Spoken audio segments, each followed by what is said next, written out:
Bienvenidos al primer episodio de Ortodónticamente, donde hablaremos de la tendencia extraccionista expansionista que ha acompañado toda la vida de los ortodoncistas. Esa que hace que nos jalemos de los pelos y que de repente nos caigamos mal, todo en búsqueda de una correcta alineación y adecuada función de los dientes de nuestros pacientes. Para ello vamos a desentrañar las 5 formas de ganar espacio en ortodoncia.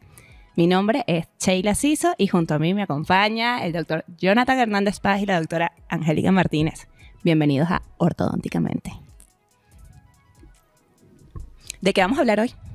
Pues de que el mundo se dividió en extraccionistas y no extraccionistas. No sé qué. Vamos a hablar acerca de formas de obtener espacio. Entonces, hemos elegido 5 formas, a nuestro parecer las más comunes, de obtener espacio en ortodoncia. Entonces, vamos a empezar hablando acerca de las extracciones.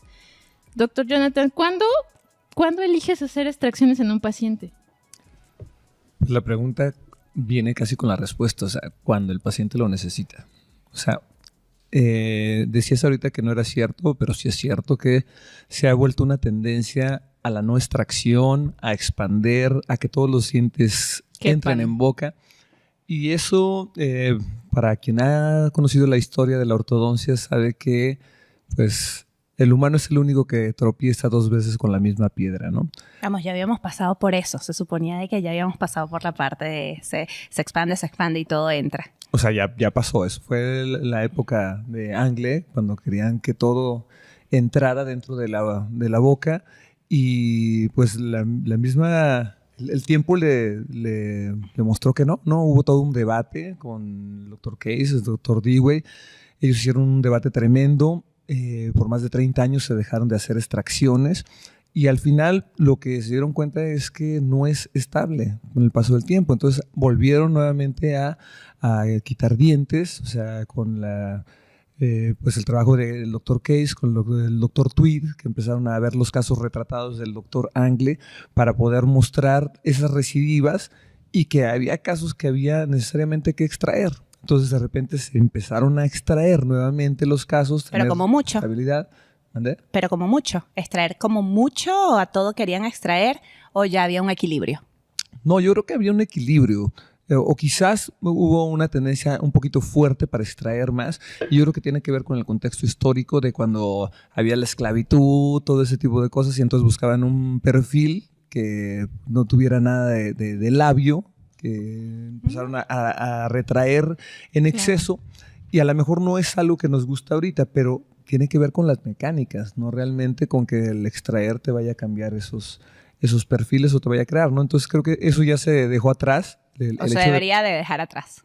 Sí, yo creo que, por ejemplo, esa parte de extraer por conseguir un perfil en específico, pues te atora muchísimo, porque exacto, o sea, la estética, bueno, el concepto de belleza va cambiando con el tiempo. Entonces antes era un perfil tal vez mucho más recto, ahorita todo lo que se buscan son perfiles súper rellenos. Todas las personas que se hacen perfilado de labios, etcétera, pues justo no es que les moleste esos perfiles más rellenos, pero yo creo que más que estética, pues deberían determinarlo la función.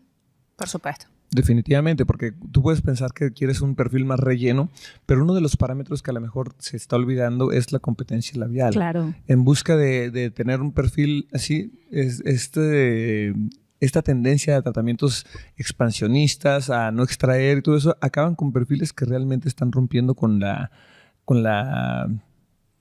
¿cómo explicarlo? Con la competencia de esos labios para poder estar funcionando de manera adecuada. Y fuera de la competencia, yo pienso que también entra ahí la parte estética, que de repente nosotros confundimos un poco en decirle al paciente, sí, no te voy a hacer extracciones, imagínate, yo te puedo tratar sin extracciones y todo va a entrar.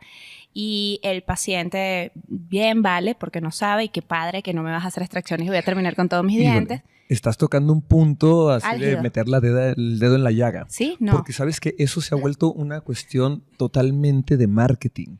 Sí. La gente está vendiendo ese marketing de vamos a hacer un tratamiento sin extracciones, etcétera, que al final platicaba con Angie hace ratito, de que acaban extrayendo los terceros molares. O sea, el espacio lo tienes que ganar hacia algún lugar.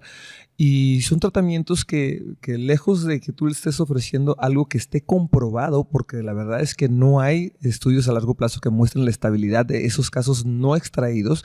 Hay mucha tendencia a hacerlo, pero no tienen fundamento o no tienen por lo menos la evidencia científica para decir van a tener estabilidad a largo plazo. Entonces, eso es un Y deja tú, tema. es que a lo que voy, de repente nosotros ya sabemos de estabilidad, de dónde tienen que quedar los dientes para que haya función. Pero, por lo menos, lo digo por pacientes que me han llegado, que vienen a un retratamiento porque su primer ortodoncista no les sacó los dientes y no tienen competencia labial y no les gusta su perfil. Doctora, no cierro la boca, doctora, no me gusta cómo me veo. Y tú dices, bueno, ya va, ven acá, pero es que obvio, tienes dientes todos proinclinados. Pero es que, ¿sabes qué? Ay, discúlpame. También ahí yo creo que también como ortodoncistas muchos están creyendo el marketing. O sea, porque a las nuevas generaciones les estás vendiendo, vas a poder meter todo en boca, va a ser el tratamiento más rápido, va a ser el tratamiento más fácil, cuando la realidad es que no es así. Digo, a nosotros que nos toca estar en la parte de la docencia, luego te topas con estudiantes que dices, ¿sabes qué? Ya no saben qué hacer con ese caso porque pues no hay manera de que quepa todo y le des las guías y le des los puntos oclusales importantes. Sí, o sea, o es alineación, en muchos de los casos termina siendo o alineación o función. Entonces le matan a la función con tal de que estén alineados y bueno, le venden al paciente, mira qué alineado estás, ¿no? O sea, todos tus dientes se te ven derechitos, qué bonito te ves. Y la función que ellos no la conocen, pues bye, ¿no? Hasta que al paciente hay algo que no le gusta y tienen que buscar por otro lado. Claro, que mira que eso que decimos del marketing, o sea, es en cualquier sentido, si tú vendes una mentira y la repites el tiempo suficiente, la gente acaba pensando que es una verdad. Entonces hay que tener mucho cuidado con eso. O sea, yo no digo que todos los tratamientos deban de extraerse, pero hay pacientes o hay maloclusiones que definitivamente requieren las extracciones. Entonces, cuando se está buscando... ¿Tú crees en esta parte de las extracciones donde todo paciente clase 1 se le sacan premolares superior e inferior, todo paciente clase 2 se extrae nada más premolar superior o todo paciente clase 3 se extrae nada más premolares en inferior, que ha sido una fórmula que generalmente nos ha ido acompañando durante todos los años? ¿Esa es la guía que debemos de tener? ¿O hay fundamentos para uno decidir qué diente vamos a extraer? ¿Haces extracciones diferentes? Claro, definitivamente. Ese tipo de cosas es un protocolo. No puede existir un protocolo para todo porque todas las maloclusiones son diferentes. Entonces tú puedes decir, tengo una clase 1, sí, perfecto, pero tienes una clase 1 que es biprotrusiva, que no es biprotrusiva, que tiene un ángulo abierto, que tiene un crecimiento horizontal, vertical, etcétera. Entonces, dentro de la misma clasificación de clase 1, 2 o 3 vas a tener una variedad impresionante. Entonces, hay muchos factores que deben de tomarse en cuenta para tomar la decisión de qué diente a extraer, cuál es el que le puede ir mejor, y también va a depender de las mecánicas que sepas hacer. Con las que te sientas cómodo. Claro, y entonces yo creo que en esta búsqueda de los tratamientos no extraccionistas, de expander, de que todo quepa en la boca, la gente se ha vuelto mucho más confiada en el hecho de decir, no quito ningún diente, no tengo ningún espacio que cerrar, pero estás poniendo ahí en tela de juicio el qué va a pasar con la función.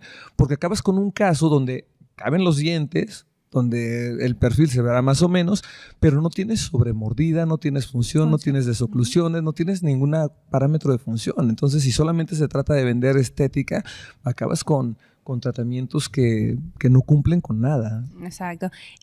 Y me pregunto, Angie, ¿cuál es el diente más loco que tú has extraído? ¿El diente más loco que yo he extraído? Sí, así que tú digas, ay, ¿qué voy a sacar? Lo único que tengo que sacar es después de todo mi análisis, después de todo, que sale de este parámetro, que tú digas, bueno, lo más incómodo que he tenido que extraer.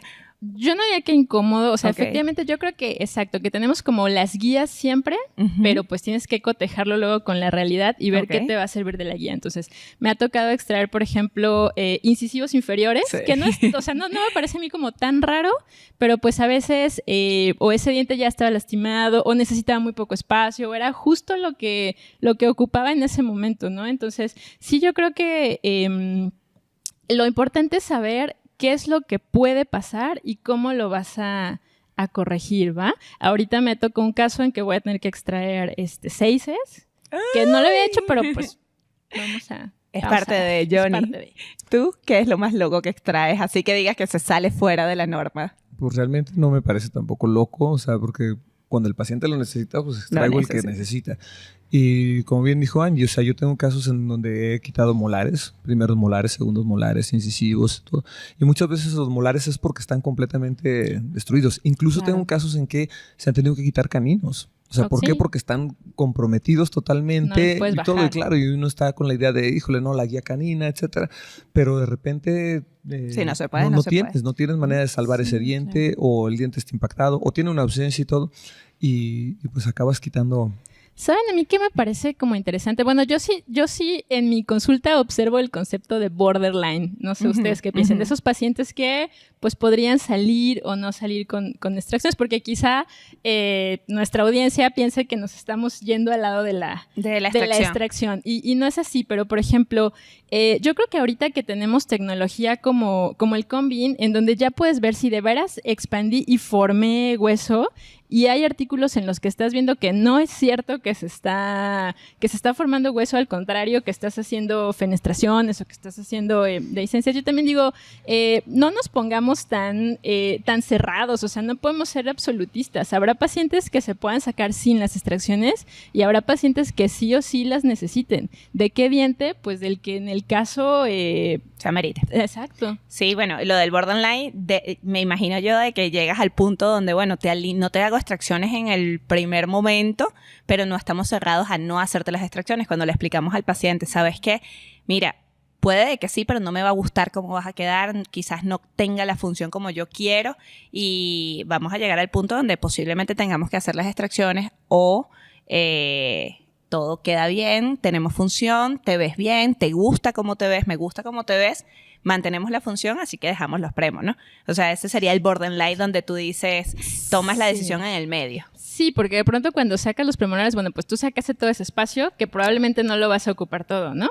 Entonces, quizá podrías haber necesitado un poquito menos de espacio y no llegar al punto de la extracción. Lo que pasa es que también hay que considerar que dentalmente quizás puedes sacar el caso sin hacerle extracciones y lo vas a acomodar de alguna manera, pero vas a tener el compromiso de la parte funcional, quizás, y también la parte estética, porque para tomar esa decisión cuando tienes un borderline, el borderline no solamente es en cuestión de apiñamiento, No. tiene que ver con cuánto tienes de tabla cortical, cuánto tienes de hueso ahí, si tienes la capacidad realmente de expander o no, porque cuando tienes una tabla cortical muy, muy pequeña, o sea, y tú expandes una cuestión mínima, pero ya te llevaste eso y vas a generar una fenestración, Ahí una pudiésemos recesión, hablar de la etcétera. segunda forma de ganar Y tienes- espacio en ortodoncia, Era que lo que sería Bueno, les iba a hay decir. varias, Muchachos, pero vayan mira, contando cuántas llevamos. vamos por la Sí, ahorita- segunda forma, expansión. Ya, ahorita la retomamos. Pero ahí también sabes que es bien importante cómo es el perfil del paciente. Porque un perfil protrusivo con un paciente borderline No, Sí no, es- no, sí no, es ya te indicativo de- grita, Sí, no, pues, exacto. claro, ahí ya te grita el borderline. Yo creo que es esa paciente de que puede tener unos labios poquito rectos y que por fortuna un poquito de volumen le quedaría bien y Exacto, no, o sea, y tal no vez buena daña posición su... incisiva, pero un poquito de apiñamiento o Y algunas no giroversiones. compromete el sellado labial, o sea que sabemos de que, bueno, si proinclina poquito, todo se va a mantener y de repente va a tener un poquito el labio un poquito más lleno y se puede ver bien.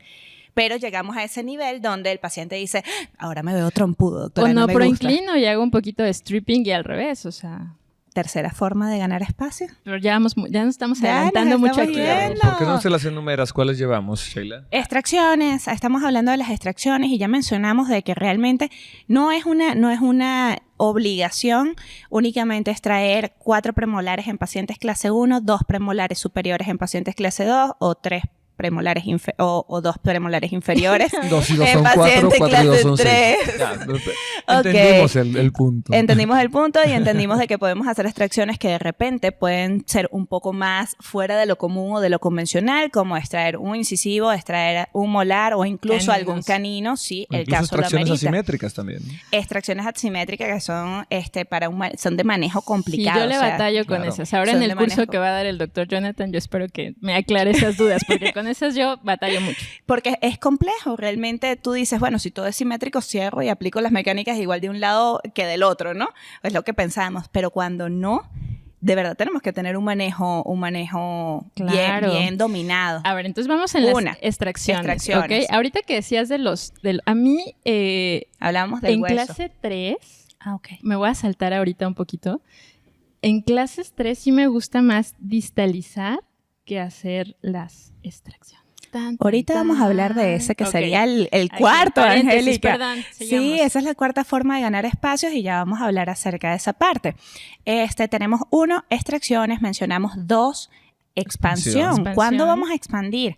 Expandir es lo mismo que hacer disyunción, ganar una expansión es lo mismo que una disyunción. ¿Están indicados en los mismos casos o no? No, definitivamente la disyunción estás hablando que tú quieres abrir en sentido transversal un problema óseo y obviamente que tienes que tener un problema esqueletal para estar pensando en hacer una disyunción. Si tú estás haciendo una disyunción o estás haciendo una expansión con la idea de que eso te va a permitir tener un espacio para resolver un apiñamiento, creo que es un error. Uno debe de comparar las bases óseas. O sea, si tú tienes una base ósea en el maxilar que no encaja en una mandíbula que es mucho más grande, Claro. está indicada la expansión. Pero si tú La tienes disyunción. bases óseas que están de adecuado tamaño, o sea, entonces no tienes por qué hacer una expansión esqueletal, porque entonces sí podrías estar creando un problema mayor. Claro, o sea, si te te va a enfrentas a un quedar paciente con telescópico. un telescópico, un Brody, o sea, Ujú. esos son Tremendo tremendos caso. para poderlo resolver, ¿no? ¿Qué diferencia positiva de tamaño debe tener el maxilar con respecto a la mandíbula? O sea, ¿qué tan grande debe ser ese hueso, esa base ósea maxilar con respecto a la mandíbula? ¿Qué dicen? Según yo, 5 milímetros. Pero les voy a buscar ese dato porque debe tener algún fundamento. O sea, ahorita es Tiene lo el que se me viene. fundamento y lo pueden encontrar con Ricketts. Ricketts lo Ajá, hacía Ricketts. de El Walla de yugal también. a la parte del ángulo goniaco y también eso está demostrado en muchos de los estudios en Pensilvania. El doctor Van Arsdal Sí, tiene todo sobre la parte de exacto. expansión. Quien esté en la newsletter les mandamos por ahí información para que puedan revisar todo eso ya de manera Exacto, más... sí, para que sepan realmente cómo decidir. ¿Cómo llegamos a la newsletter? ¿Cómo? Recuerden, hay que suscribirse a www.ortodonticamente.com. Ok, y ahí vamos a andarle mandando información. Sí, ahí sobre mandamos esto. un poco de la Perfecto. información y todo para que puedan ahondar en esto, en la evidencia que hay sobre cuándo se hace una expansión. Exacto, Y acuérdense, sería- más que nosotros les dijimos, bueno, nosotros lo sacamos de una fuente que tenía evidencia. 5 milímetros. Sí, más Aprox. o menos es lo que... Maxilar más ancho que mandíbula. mandíbula. Entonces estamos hablando de que realmente para nosotros pensar en hacer una disyunción, que estamos hablando de bases óseas, necesitamos tener un maxilar más pequeño que la mandíbula y tenemos que tener ese estudio, ese diagnóstico en Claro. nuestro paciente. Claro. Y comentabas de que para poderlo hacer, ¿con qué radiografía lo pudiésemos hacer? Si es Mira, radiografía o con ahorita que MIM. tienen la tomografía, obviamente pues, la tomografía te puede dar toda esa función, pero realmente el primer estudio que hizo Ricketts lo hizo en una Frontal, frontal, ¿no? es una posterior anterior. Póster. Ujú. Entonces se hace ahí y se toma la medida para poder determinar si realmente requieres una expansión a nivel esqueletal. Ahora, tienes la otra expansión que haces a nivel dental, que la Ujú. expansión a nivel dental puede estar indicada cuando tienes coronas de dientes que están volcadas hacia la parte palatina, hacia la parte lingual, Igual. y seguramente va a tener su buena indicación. Pero cuando ya tienes un paciente que no tiene ese problema, que no tiene las coronas en linguoversión, nada, y que tú le hagas una expansión o pongas un super arco gigante o que pongas alguna técnica que expande con arcos, tienes que entender que estás por debajo del centro de resistencia y lo que estás haciendo es mandando las coronas hacia hacia el afuera, vestibulo. las raíces hacia adentro, pero eso te puede llevar a tener una recesión a la Claro. Sí, porque la articulación. transmisión de la fuerza evidentemente no es la ideal. Sí, No y es la aparte ideal. ponle que tuviste la suerte y el periodonto va a detenerlo ahí todo, pero igual cuánta estabilidad va a poder tener ese caso. Yo creo que ahí el concepto de expansión dental más bien tendría que ser un poco como verticalización. O En sea, dado para que caso. no lo entiendan como, sí, yo puedo llevar mi corona hasta el límite, fuera del límite biológico con tal de que quepa lo demás. Yo creo que debería de ser el propósito, ¿no? El objetivo de la expansión debería ser, como dijo Jonathan, o sea, si tú diagnosticaste a tu paciente, tiene las coronas palatinizadas, tiene las coronas lingualizadas, pues vamos a verticalizarlas y eso nos va a dar espacio y va a ser el objetivo de tu expansión, una verticalización. Sin embargo, hoy en día creo que la tendencia no es verticalizar. No. La tendencia realmente es no me importa cómo estén, si están derechas o están lingualizadas, no me importa, yo quiero ganar más. Pero realmente nuestro hueso es capaz de soportar esa expansión, la inclinación en la que vamos a dejar final. Yo creo que en algunos casos sí, o sea, no se trata de ser completamente extraccionistas porque no lo somos. Hay casos en los que, decías, estás en borderline. Esos pacientes borderline quizás pueden salir con ese tipo de tratamiento. ¿Cuánto podemos ganar con la expansión, con esa expansión? ¿Cuánto podemos ganar de espacio? Depende de cómo estén delingualizados tus dientes, ¿no? O sea, a ver. Yo no soy expansionista, yo no te puedo decir cuánto puedes ganar.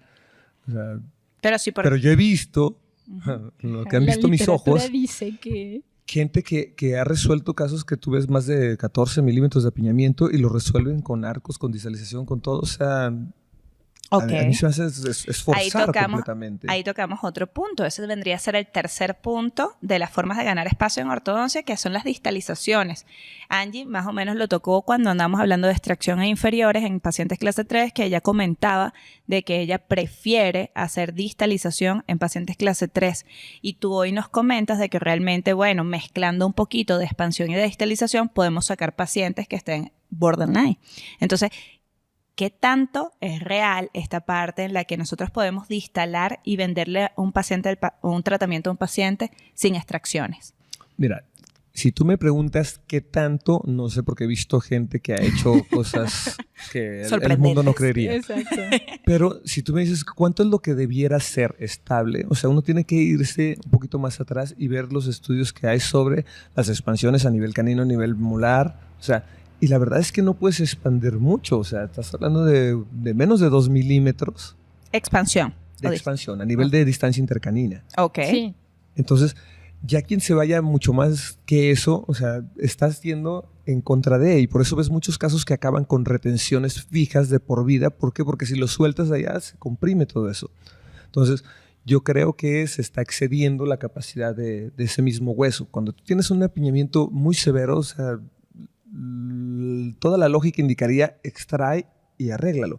Pero ahorita, con todo el advenimiento de las mini placas, de los microimplantes, de la capacidad de instalar y todo, la gente está abusando. No sé si porque creen demasiado o le tienen demasiada fe a que eso pueda resultar, que decíamos, no hay tanta evidencia científica a largo plazo. Claro, que es reciente. Sí. Claro que aquí también hay que hacer un paréntesis, porque nosotros estamos hablando, hacemos distalización y entonces no extraemos, pero por ejemplo en superior, bueno, no, en ambas, hacemos distalización, pero hacemos extracción de terceros molares. Entonces, a fin de cuentas, eso no es un tratamiento de espacio extracciones. retromolar. Claro, sí, hay quien lo vende, como te decía, de marketing, de tratamiento sin extracciones. O sea, no, sin extracciones de premolares, pero le quitaste el molar, el tercer molar. O sea, al final de cuentas, es un tratamiento de extracción. Y hay que quitarlos, por lo menos en maxilar, yo he visto algunos doctores que dicen de que no es necesario quitarlos si no ha erupcionado el tercer molar. ¿Hay que quitarlos o no hay que quitarlos? Porque también está esa información por allí vagando en el mundo, donde distalamos, llevamos 6 y 7 hacia atrás y queda impactado. Entonces, sí, yo he visto que se empujan. Eso te va a crear un problema. Eso se le llama apiñamiento posterior. Y eso está bien estudiado. Puedes ver estudios de la doctora Margaret Richardson, del doctor Sadao Sato, del doctor John Kim. O sea, hay mucho que hay sobre la evidencia del apiñamiento posterior y que te puede crear un problema vertical también. O sea, entonces, definitivamente, si tú estás mandando todo para atrás, vas a crear un apiñamiento en la zona posterior y eso te puede crear un problema en el desarrollo y crecimiento en un paciente que está joven, o te puede hacer una posterorotación mandibular también. Claro, pues hay que tener como siempre, ¿no? El costo-beneficio. O sea, ¿en serio le vas a ayudar más sin hacerle las extracciones? Tal vez si le haces las extracciones iba a ser un tratamiento mucho más estable, más predecible. La vida de tu paciente y la tuya iban a ser más fácil. O sea, vas a dormir esa noche. Y pregunta, esta sí va para ti. ¿Por qué prefieres distalar en vez de hacer la extracción al paciente clase 3? ¿Qué es lo que te motiva a, no, mejor me voy hacia atrás y no le saco sus premos inferiores? Bueno, obviamente depende de qué paciente clase 3, ¿no? Pero siento que esa oclusión de molares en clase 3, okay, o sea, como que siento que no es estable. No es estable, como que te cuesta más trabajo que quede... Que consigas los sin puntos ninguna evidencia científica estoy diciendo esto. Yo Angélica Martínez, en mi experiencia, así. Ajá. Pero sí la hay, o sea, por ejemplo, todo lo que decía el doctor Sadao Sato, que él no hace extracciones de premolares, él habla de que una manera de resolver el paciente clase 3 es distalando, o sea, distalando e intruyendo en la parte posterior. Porque cuando tú quitas premolares en un paciente clase 3, lo que haces es que aumentas demasiado la curva de SPI. Y después es muy complicado también resolver. Aplanarla, sí, cómo no. Sí, porque tú ya tienes incisivos que estás llevando a su límite, los estás retroinclinando, etcétera. Estamos hablando de un paciente en compensación. Sí, puede ser un clase 3 evidentemente. Quirúrgica. Que ya es otro tema. Es otro tema, ¿no? O sea, un paciente clase 3 que puede compensarse todavía, ¿no?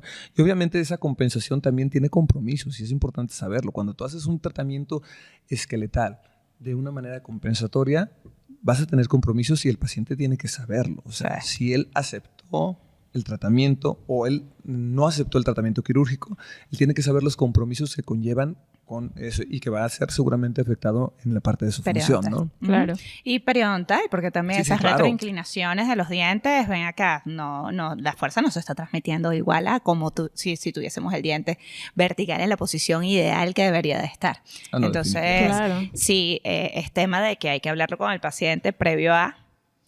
Sí, claro. Incluso está esta historia de los perios que odian los retenedores fijos porque dicen que los dientes deberían de moverse todos no como una unidad, sino... Pero eso es una realidad. O sea, desde el punto de vista periodontal ellos tienen un punto que nosotros debiéramos tomarlos en cuenta.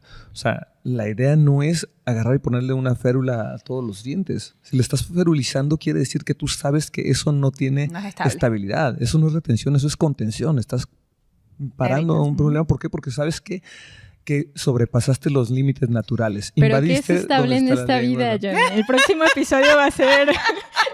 apunte, estabilidad, otro tema. Sí, okay, no, claro que sí. Va a ser la inestabilidad emocional. La inestabilidad de Angie. que le genera a Angie no colocar el retenedor fijo al paciente, por favor. No se crean. No, tiene todo un punto. Quizás no hay muchas cosas estables, pero tratas de buscar algo que por lo menos no esté rompiendo con la armonía. Sí, o sea, claro, estás invadiendo yo no digo el que, espacio de la lengua, el espacio de los músculos. Y que ya está probado, ¿no? Claro. Si no, por algo hay tanto estudio que dice dónde debe de quedar, cuál es el tipping, cuál es el torque, cuál es la posición ideal que debe tener. Eso está probado, claro. Eso ya está, ¿no? Sí, si no digo que te justifiques en tu retenedor para... Exactamente. Para todo, ¿no? En teoría debería de quedar todo en el punto ideal donde ha sido estudiado y probado. ¿Qué tantos retenedores fijos colocas tú, Sheila? Yo los odio. Perdón, pero a mí no me gustan para nada. De verdad, no soy nada fan. Y como estamos en... ¿Qué? Extracción y formas de ganar espacio. Esto no lo vamos a contestar. No, yo sí pongo retenedores fijos. No en todos mis pacientes, pero también, o sea, lo confieso, en pacientes que yo sé que no tienen una muy buena estabilidad, pues les pongo el retenedor fijo porque yo sé que hay que contener lo que viene. Hay que contenerlo, exacto. Ok. Muy bien, entonces tenemos tres temas, tres formas. Aunque hay protocolos de retención. Pero podemos hablar de eso en otro episodio. Me encanta el tema porque hay mucho que decir acerca de ese tema. Tampoco no se preocupen, la doctora Angie, ustedes, yo y hasta el doctor Jonathan, estoy segura que alguna vez en su vida ha colocado un retenedor fijo. Así que no pasa nada. Hablaremos de eso en otro episodio. Ahora vamos a continuar con nuestras formas de ganar Seguimos espacio. con la distalización, ¿no? Distalización, ok.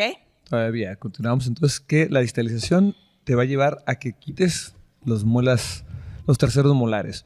Si no los quitas, vas a crear un problema ahí, vas a estar invadiendo. O sea, el hecho de decir, no, las evité, yo no hago extracciones. Claro, lo terminaste tú y se lo mandaste al cirujano maxilofacial, ¿no? Y el maxilofacial las acaba haciendo, ¿no? Exacto. Pero se necesitan. O sea, no, bueno, y otra parte importante en cuanto a la distalización, hay un concepto que se maneja mucho, sobre todo en mandíbula, que se habla de que al principio de la distalización realmente uno no está distalando, uno está verticalizando. Claro. Entonces es importante de que tengamos ese concepto claro en la cabeza de que sí, cuando verticalizamos nosotros ganamos espacio. ¿Cuánto espacio? Un milímetro por grado.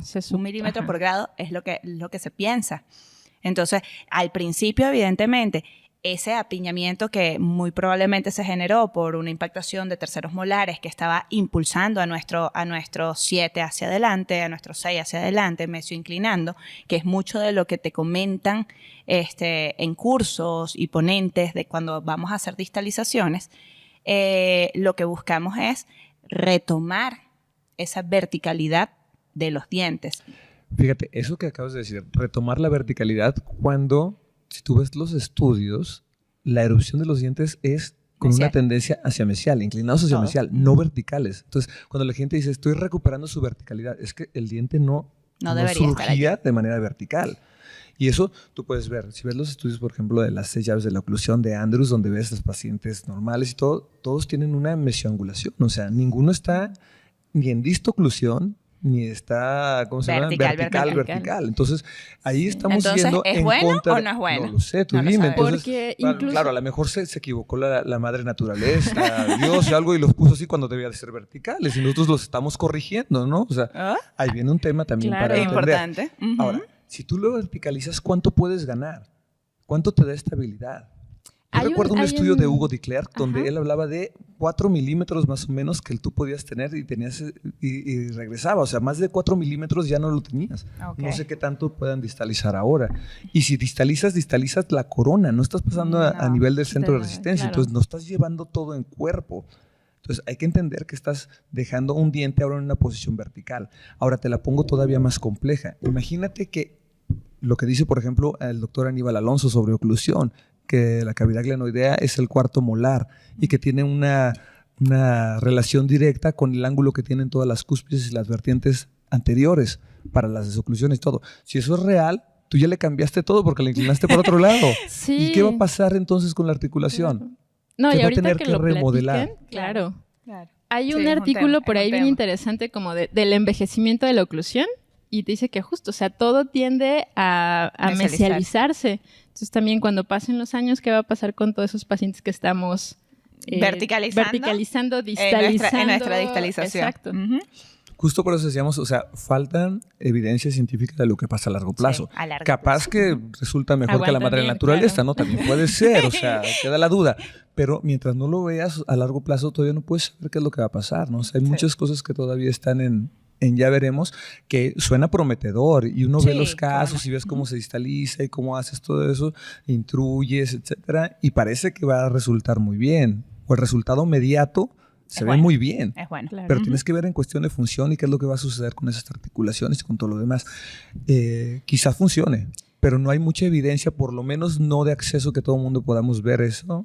Claro, Sí. y ahí también Y yo... que todo el mundo, o sea, volvemos al marketing. O sea, es lo que nos están vendiendo que hoy en Exacto. día podemos hacer y que todo el mundo busca hacer. ¿Por qué? Porque es más fácil, yo creo, que distalar que cerrar un espacio de una extracción y que todo te quede en la posición donde quieres, ¿no? O sea, tú dices, bueno, porque así te lo venden. Colocamos tornillos en cresta infrasigomática, colocamos tornillos en el Cheles y vámonos todo para atrás. Y así, Ay, no lo sé. y así de fácil ¿Y en cuánto lo están tiempo? vendiendo. Y- Fácil, Angie, es fácil. Fácil y rápido. Punto.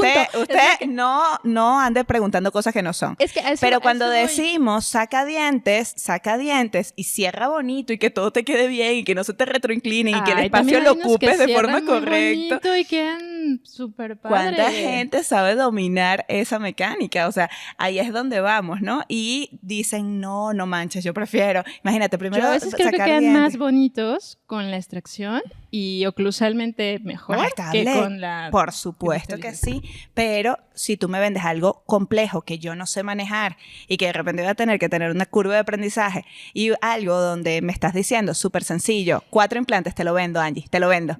4 implantes, ¿Sabes son qué? 4 ¿Sabes? y nos vamos para ya atrás. voy con la mercadotecnia igual, o sea, Es que a ti te mercadotecnia. enseñen una foto de un paciente que quedó padrísimo.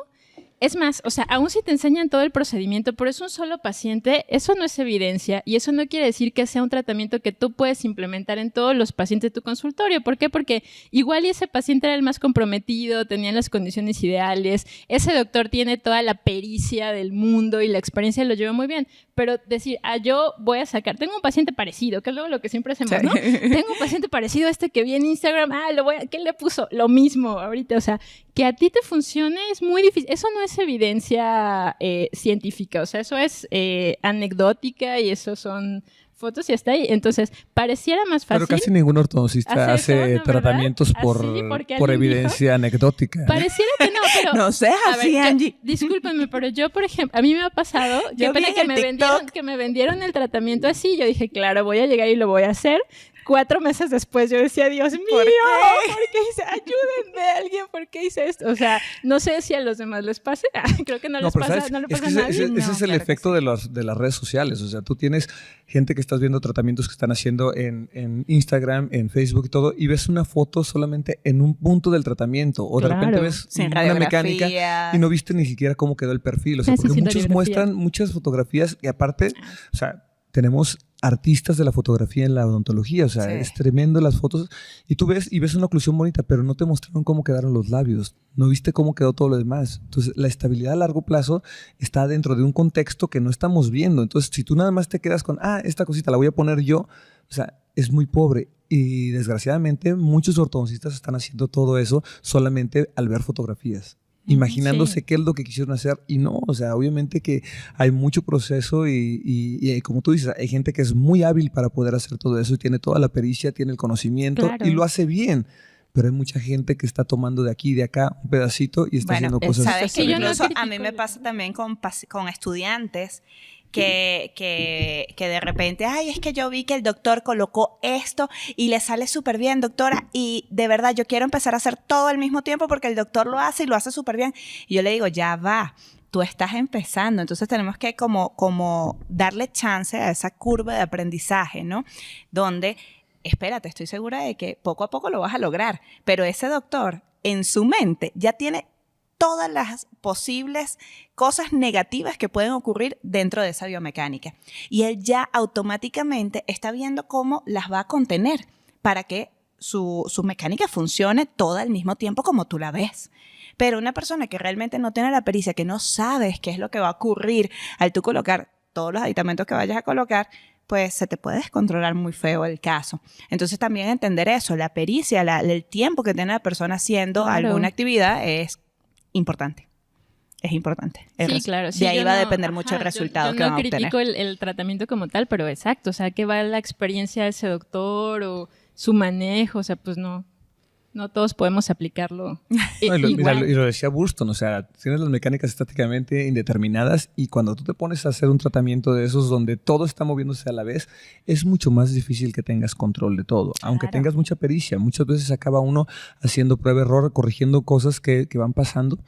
¿Y las muestras en la foto de Instagram? Tu pericia, tu error y tu... Claro, ¿no? Eso no, ¿por qué que no? Tú ves en Instagram ¿Cómo aprendemos, Johnny? No, pero aquí escuchando, suscribiéndose al newsletter de www.ortodonticamente.com. Por favor.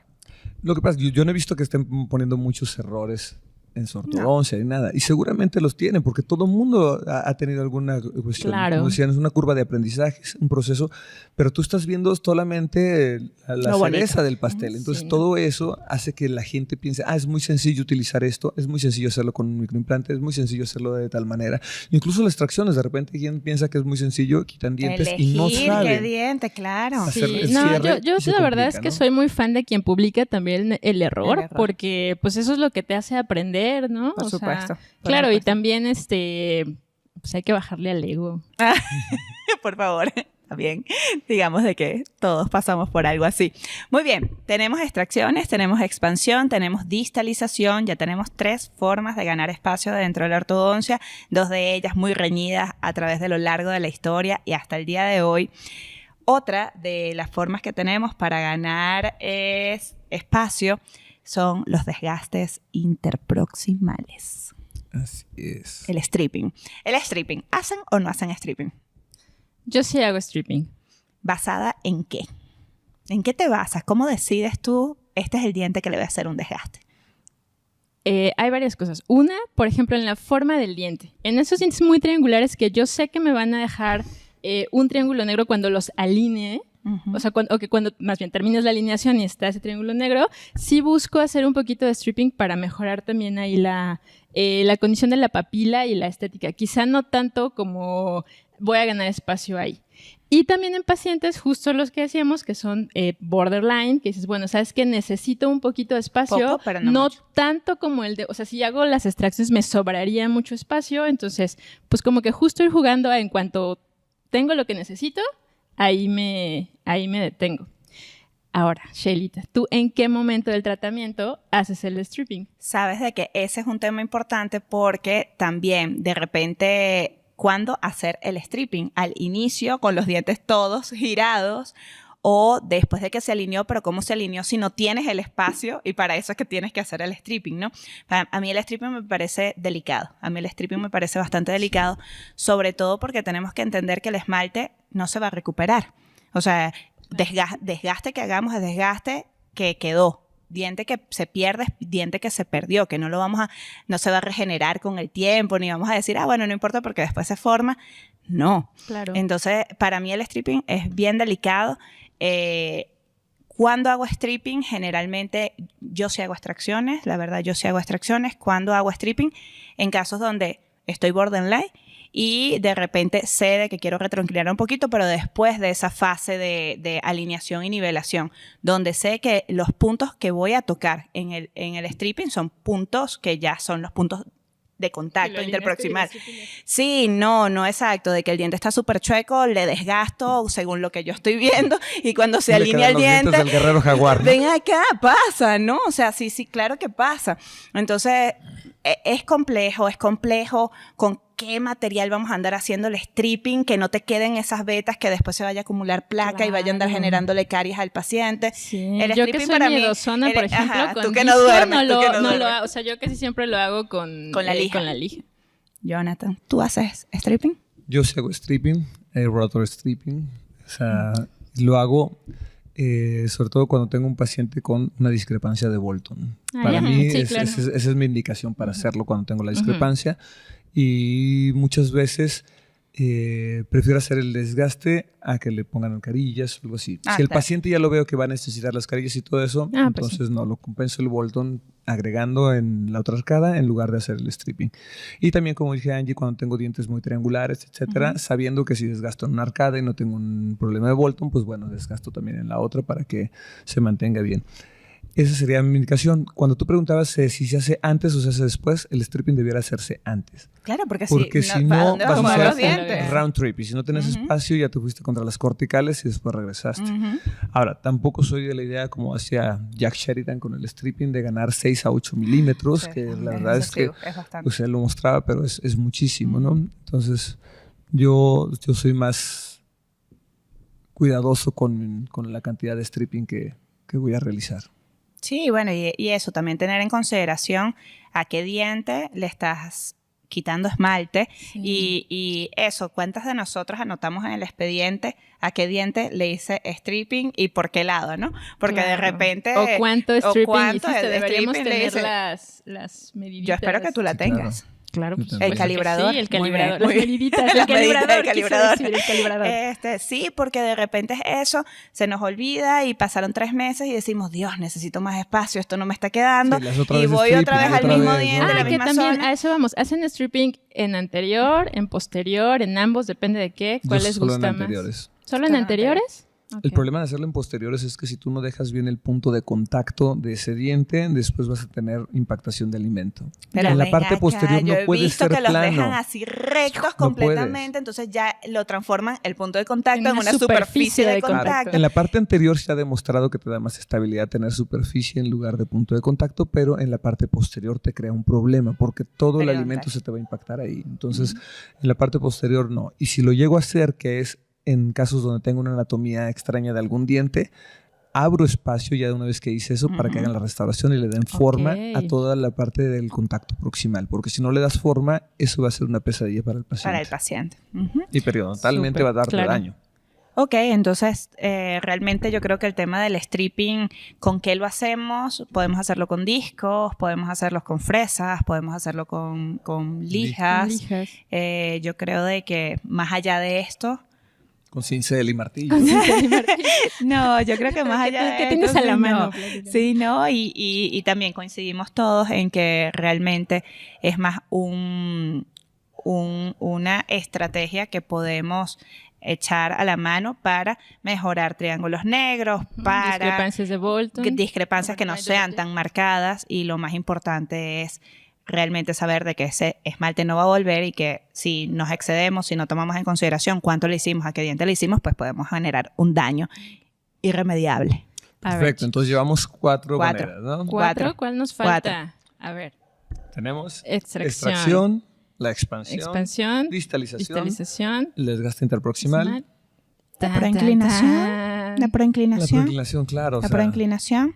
Y ese, de repente, casi nadie lo está considerando, pero casi todos lo están haciendo, ¿no? Cuando empiezan a colocar los arcos superelásticos y todo, lo primero que les empieza a pasar es que se empiezan a proinclinar esos Pero dientes. Es que esa es parte de, porque es la ganancia de no tener que sacar dientes. Claro, o sea, si no vas a sacar, vas a tener que ir para algún lado y en primer lugar va a ser hacia adelante, ¿no? Ya si pusiste algo para distalar, bueno, ya tienes una mecánica. Pero si no lo hiciste de inicio, te fuiste para adelante contra todas las Sheila derrumbando todo el marketing. Perdón. Perdón, pero es que yo creo, mira, de verdad, yo creo en la importancia de mantener un equilibrio. Ella no tiene ningún conflicto de intereses con las marcas. No, a mí nadie me está pagando. Mientras nadie me pague por decir lo contrario, yo suelto todo mi esplendor. Y la verdad, lo que yo creo es eso, o sea, tiene que haber un equilibrio. Yo ahorita siento de que hay mucho marketing hablando de lo fácil que son los tratamientos haciendo expansiones y que todo va a entrar y que el bracket lo hace todo, porque también esa es otra creencia, ¿no? ¿Qué vas a hacer? No, doctora, le voy a poner este bracket. Ajá, ok, ¿y la mecánica? Es que con este bracket todo se va hacia atrás. ¿Cómo?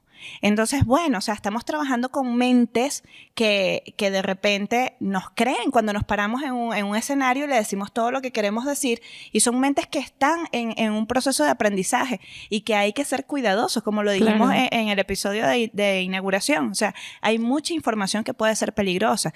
Y sí, como lo hemos hablado, una de las formas de ganar espacio, por supuesto que sí, es permitiendo una ligera proinclinación, es dando una pequeña expansión, pero no todos los casos deben ser así.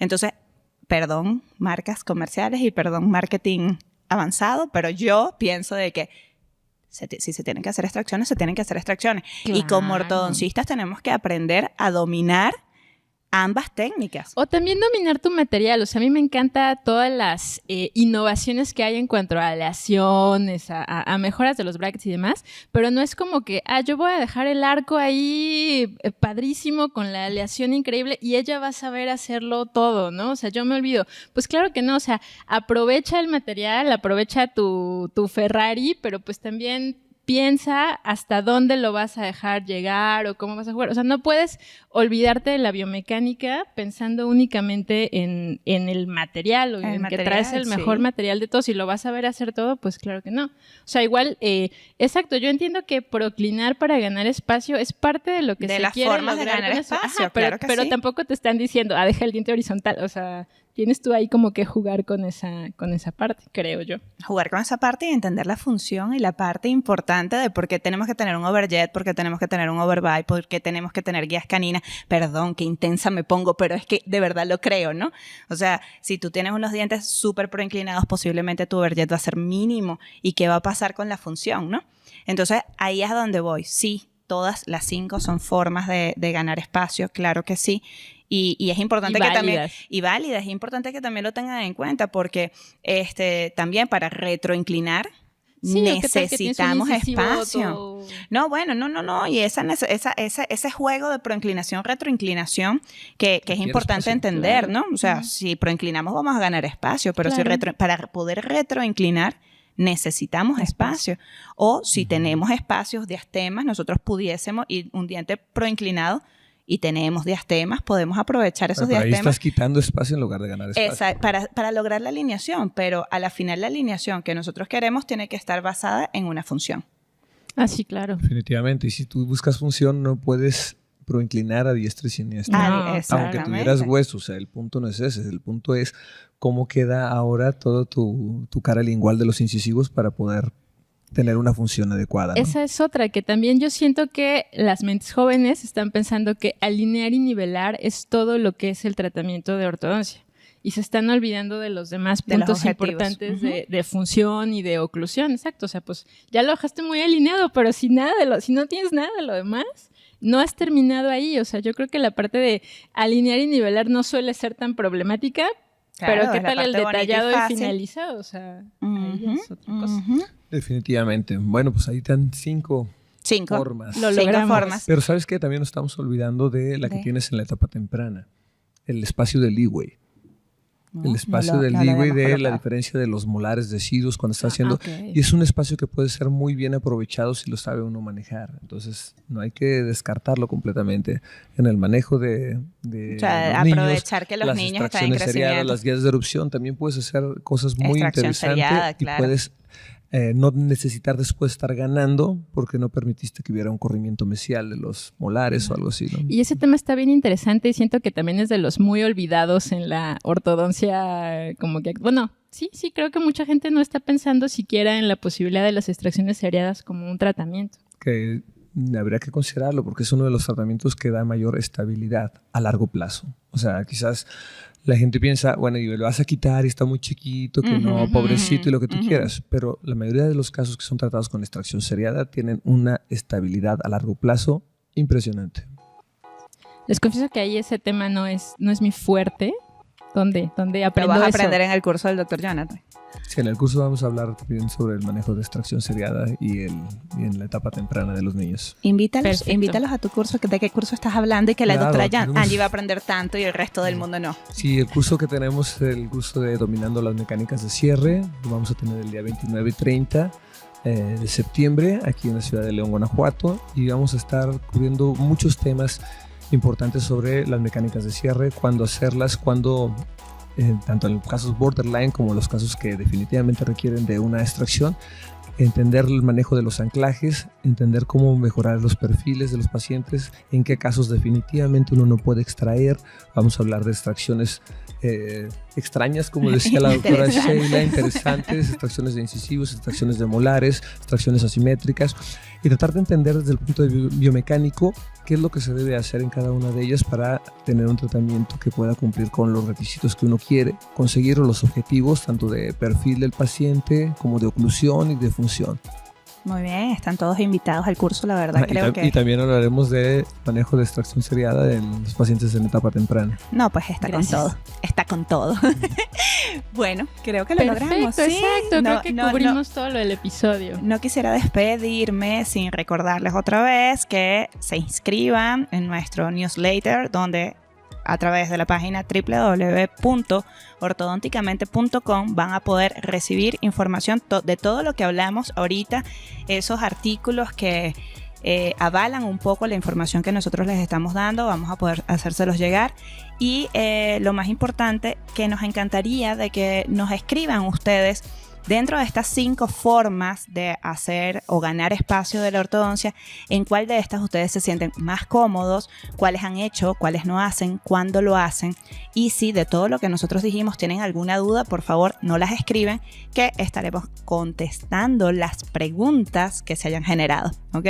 Y si no están de acuerdo también, o sea, es importante que puedan compartir con nosotros sus opiniones y todo, porque todos aprendemos. La idea es que esta comunidad nos sirva para ayudarles pasando el conocimiento que tenemos, pero también nosotros estamos abiertos a aprender siempre de todos los demás, ¿no?